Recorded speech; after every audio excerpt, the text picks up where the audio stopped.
Tapi nggak boleh Pak, nggak jangan Pak, nggak boleh. Saya bukan apa-apa Pak. Udah. Saya hanya membuktikan cuma saya. Udah lah Pak. Ya, kan dari gini. KDM Kang Deddy Mulyadi menyelesaikan permasalahan antara gereja dengan Bank BPR di Cianjur. Peristiwa ini menuai kontroversi di kalangan umat Islam. Apakah sebagian orang menuduh isu agama seperti Kang Deddy? Tidak boleh lah, inilah coba kita simak ya penjelasan dari ulama besar, yaitu Ustadz Abdul Somad dan Ustadz Buya Yahya. Seperti apa penjelasan dari mereka tentang ya sikap Kang Deddy ini? Yuk kita simak bersama-sama videonya. Kurban boleh kita bagi pada dia, dengan syarat kurban sunnah. Kurban wajib tak boleh, kurban nazar tak boleh. Mana dalilnya? Syekh Atiyah Saqar dalam kitab Fatwa Al-Azhar tentang memberi kurban kepada non-muslim. Ya Rasulullah, ya ummi qadimat wa hiya raghibatun, emakku datang, dia non muslim, apa asiluha, boleh aku sambung silaturahim dengan dia? Kata Asma bertanya kepada Nabi, sila sambung silaturahim walaupun dia non muslim. Apa utiha, boleh aku bagi makanan pada dia? Kata Nabi, iktiha, sila beri. Maka dia bagi makanan, boleh. Bagaimana kalau dia pula yang bagi makanan pada kita? Tengok dulu makanan. Muslim food, sila ambil. Kafir food, non-muslim food, jangan. Awak kenapa makan? Saya tak ada makan dagingnya, kuahnya aja sikit. Sama lah.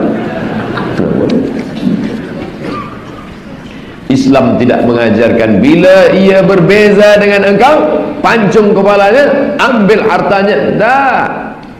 Nabi meninggal dunia, baju besi Nabi hilang. Wadir'uhu marhunatun, baju besinya tergadai di tangan seorang Yahudi. Yahudi, engkau curi kau baju Nabi ini? Tidak, Nabi kamu yang menggadaikan baju besinya kerana ia meminjam salatina sa'an, 30 sa' gandum. 1 sa' 3 kilo kali 30, 90 kilo gandum. Padahal Utsman bin Affan kaya raya, menantu Nabi. Padahal ada Abdurrahman bin Auf, orang kaya. Padahal ada Sa'ad bin Rabi'. Kenapa Nabi mesti gadaikan baju besinya? Ulama sirah berkata, Nabi kamu ingin mengajarkan kamu berhubung baik dengan non-muslim. Hari ini orang tunjukkan Muhammad dengan patung, dengan gambar, sebelah kanan memegang Quran, kiri memegang pedang. Siapa yang tak masuk Islam aku pancung kepalanya. The real terrorist. Dulu orang sebut the real terrorist adalah berjanggut berjubah. Sekarang Allah tunjukkan siapa yang the real terrorist, tak berbulu sama sekali. Ini masuk saja tanpa diambil-ambil dengan yang lainnya. Apakah masuk mau ambil? Masuk saja, masuk tok, pakai tok ya, masuk. Maka ulama mengatakan di dalam madhab Imam Malik dan Imam Hambali, jumhur kebanyakan Hambali, masuk tempat ibadah tanpa tujuan apa-apa, pokoknya masuk saja. Maksudnya nanti kalau tujuan babnya beda hukumnya. Maka hukum masuk gereja atau yang lainnya dikatakan bahwasanya boleh, boleh masuk. Nah, kemudian madhab kita Imam Syafi'i radhiyallahu taala anhu, masuk gereja hukumnya haram. Khatib Syirbini menuliskan yang jelas, hukumnya haram jika di dalamnya ada sesembahan orang selain Islam, patung dan yang lainnya. Kalau madhab Abu Hanifah langsung tutup poin, haram mutlak. Kenapa? Itu tempat biasa digunakan untuk menentang Allah. Nah, di sini. Ini terlepas dari jika ada orang masuk karena sesuatu. Selesai. Anda pengen tiba-tiba masuk gereja, pengen apa sih di gereja kok ada suara-suara? Apa sih itu? Itu adalah masuk saja. Ini yang dibahas. Tapi kalau ada orang masuk gereja punya tujuan, bahkan bisa menjadi wajib. Tadi apa, ada orang minta tolong jerit-jerit dalam gereja, Anda orang muslim masuk, tolong dia. Atau Anda dikejar orang membunuh Anda, tempat yang aman masuk itu, masuk gereja, ayo. Darurat atau hajat. Hajat misalnya apa? Terik matahari Anda tidak kuat, berlindung di bawah gereja. Boleh, ada hajat di sini. Hujan deras, Anda demam flu, nggak ada tempat berlindung, masuk gereja boleh loh. Ini jelas kan masalah ini. Jadi jangan dicampur aduk ini permasalahannya. Makanya saya tidak tahu dia masuk itu apa perasaannya. Nah, yang menjadi haram masuk gereja lah, ini haram. Yang menjadi haram masuk gereja adalah jika yang punya gereja tidak mengizinkannya. Berarti Anda merusak persatuan. Sudah dibilang jangan, Anda masuk. Loh, Anda ini apa sih? Merusak persatuan umat. Lihat, Islam itu indah menjaga. Yang kedua, Anda orang Islam masuk gereja ingin merendahkan dan menghinakan gereja, haram, tidak boleh. Anda menyakiti ahli dhimmah. Indah ya. Saya mulai dari sini. Atau Anda masuk ke tempat tersebut berbarengan dengan syiar dan ibadah mereka. Anda datang tok di tempat karena Anda membesarkan syiar mereka. Apalagi Anda memberikan, misalnya memberikan bunga-bunga atau apa, itu lebih lagi. Anda masuk bersama syiar mereka, apa perlumu? Nah ini, makanya Tuhan, yang mana yang dikatakan haram ini harus satu-satu ini. Nah, kalau Anda masuk untuk membesarkan syiar mereka, berbarengan dengan ibadah mereka, maka ini menjadi haram. Selesai ya di sini. Jadi ada dibedakan. Saya tidak tahu apa yang dimaksud oleh Ustadz yang mengatakan haram, bahasanya apa. Yang mengatakan halal bahasanya apa. Jangan dicampur aduk. Dan itu harus dibedakan. Nah, kemudian ada yang mencoba menjelaskan, mencaci ini mengatakan haram. Besok 20 gereja kami dieksekusi. Dan itu dulu tanahnya punya siapa? Dulu tanah diberikan hibah oleh misionaris Bapak. Jadi dihibahkan kepada pendeta Timbul Panggabean. Oh, pendeta Timbul. Siap. Kemudian sebelum beliau meninggal, beliau berwakaf.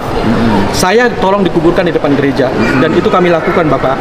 Kemudian dia bilang sebagian tanah ini diberikan kepada gereja. Pemilik ini menghibahkan nih tanah nih. Kemudian kan hibah itu kan harus dibuat dalam bentuk akta notaris. Belum Bapak. Belum sempat, beliau keburu meninggal. Siap. Ya kan, karena tidak tahu meninggal kapan. Siap. Kemudian anaknya yang nomor 3 mengalinamakan tanah itu ke dia dengan alasan untuk mampu bayar pajak. Kemudian disekolahkan. Yang menjaminkan tanah itu untuk pinjaman ke bank itu adalah anak dari ahli waris. Iya. Nah, itu awalnya di tanah di luar gereja. Rupanya dia nggak mampu bayar Pak.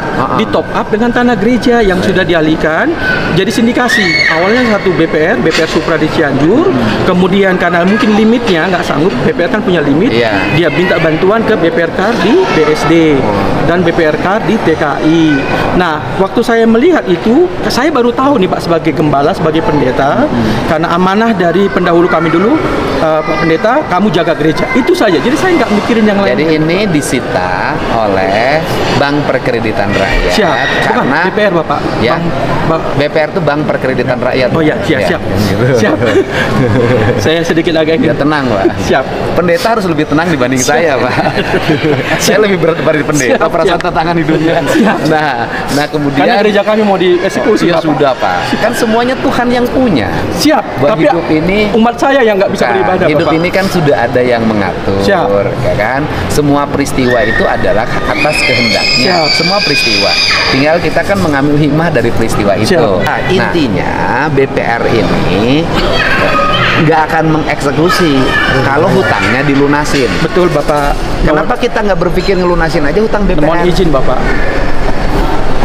Yang pertama, jemaat saya itu semuanya anggota Yon Armet 5. Gajinya berapa sih Bapak? Kan bisa nyari bukan hanya dari sini. Dari mana saya nggak nyarinya Pak? Saya gubernur Pak. Siap. Ya. Siap. Ya gitu. Ya udah kita cari dana daripada ribut ya kan. BPR nggak boleh rugi juga. Siap Bapak. Ya kan. BPR nggak boleh rugi juga. Ya. Ntar dulu kan baru mau Pak. Makasih Bapak. BPR. Bukan apa-apa Pak. Saya sangat kasihan anak-anak Yon Armet. Udah. Mereka ini 40 tahun gerejanya Pak. Iya udah. Jadi gini, kalau dirikan lagi gereja baru di Cianjur, nanti rumit lagi. Siap. terlalu banyak lagi nih aspek segala macam, kan lebih baik gereja yang sudah ada ini tetap berjalan, yang sudah berizin, ada jamaahnya, ya kan? Tugas gubernur hari ini adalah mencari uang untuk membayarkan hutang ke BPS. Siap Bapak. Ya, itu kan. Ya udah, tapi nggak boleh Pak, nggak jangan Pak, nggak boleh. Saya bukan apa-apa Bapak. Udah. Saya hanya membutuhkan cuma saya. Udah lah Pak. Ya, kan dari gini. Kalau diriin gereja kadang-kadang ya resisten terhadap lingkungan. Tapi kan kalau gerejanya sudah ada kan tidak mahal lagi membangun. Daripada misalnya Pemprov Jabar harus bersama jamaah membangun gereja baru lagi, kan lebih berat biayanya. Kan lebih baik Pemprov Jabar memfasilitasi untuk dilakukan pembayaran terhadap rumah ibadah ini. Ya kan? Nanti kan banyak yang partisipasinya nanti ada. Nanti saya bantu. Ya. Oke. Makasih Bapak. Ya udah nanti kita cari. Sekarang gini aja. Udah jamaah tenang beribadah. Gubernur akan mencari solusi. Melakukan pembayaran untuk rumah ibadah. Untuk menjaga ketentraman, ketertiban Cianjur. Jelas ya teman-teman, tadi penjelasan dari Ustadz Abdul Somad dan Bu Yaya ya teman-teman ya, bahwa kita nih bisa menilai ya, ataupun tadi menurut Ustadz Abdul Somad ya, kalau umat muslim ya, umat seperti kita nih, bukan pemimpin ya, bukan umaro ya, ketika nggak ada maksud tujuan apa-apa ke gereja nih ya, tadi sudah disampaikan ya seperti itu. Yang paling fatal itu ya mengganggu mereka beribadah ya, merendahkan ataupun ikut mensukseskan ya ibadah mereka, itu hukumnya haram teman-teman ya. Tadi kita sudah mendengar ya penjelasan dari beliau ya. Jadi dalam hal ini ya benar-benar harus benar-benar teliti ya teman-teman terkait dengan sikap Kang Deddy. Mungkin ya secara pandangan kita nih, pandangan ya kita sebagai umat Islam biasa ya, yang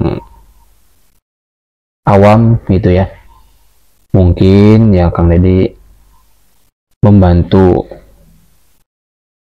ya gereja permasalahannya dengan Bank BPR ya, mungkin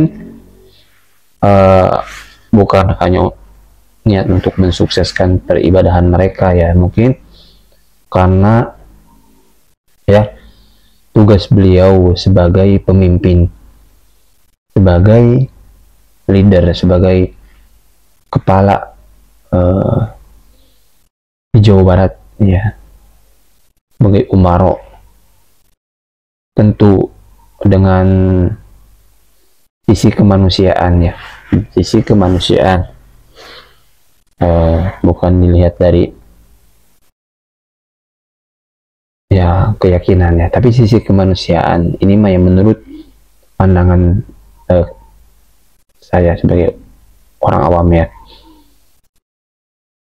membantu dengan sisi kemanusiaan teman-teman ya. Jadi kasihan, dan itu tanggung jawab seorang pemimpin ya, ketika ada rakyatnya ya kesusahan seperti itu. Mungkin ya secara pandangan pribadi ya, mungkin teman-teman lebih arif lagi ya, terserah, monggo di komentar ya, apakah sikap Kang Deddy ini ya baik ataupun ya tok belakang dengan umat Islam seperti itu ya, dengan ajaran Islam. Nah, silakan teman-teman berpendapat masing-masing dan sesuai keyakinannya teman-teman ya. Itu menurut pandangan pribadi ya. Jadi pun ya Ustadz Abdul Somad yang menyatakan ya, kalau ngasih makan boleh, kalau sosialisasi boleh ya. Yang nggak boleh itu tentang agama, peribadahan ya teman-teman. Lakum dinukum waliyadin ya, bagimu agamaku, bagiku agamaku ya, seperti itu ya teman-teman ya. Pendapat Bu Yaya pun ya sama seperti Ustadz Abdul Somad ya, tapi lebih berinci lagi Ustadz Buya Yahya teman-teman secara signifikan ya, misalnya mensukseskan ibadah mereka, ya nggak boleh itu ya kita nih hujan sedang sakit perlu berteduh di gereja boleh ya, ada yang minta tolong di gereja misalnya kebakaran atau apa, itu malah hukumnya wajib ya menurut Buya Yahya. Jadi apapun situasi kondisinya ya lihat dulu ya apakah tergolong wajib, boleh ataupun haram. Terkait Kang Deddy ya mungkin ya silakan teman-teman lah berkomentar sendiri masuk dalam kategori apa menurut pandangan Buya Yahya. Seperti itu ya teman-teman, intinya ya jelas ya, tidak ada lagi isu-isu ya menyerang agama lah apalah ya teman-teman, sudah clear ya di sini ya. Dan tadi pun ya kita lihat ya begitu sampai sujud seorang pendeta ke Kang Deddy, bahkan Kang Deddy melarang ya itu bagus, pendidikan sekaligus ya pembelajaran buat si pendeta dari Kang Deddy Mulyadi. Seperti itu intinya ya, begitu ya Kang Deddy begitu dalam lah ilmunya ya teman-teman ya, kita ya cukup doakan saja ya teman-teman ya.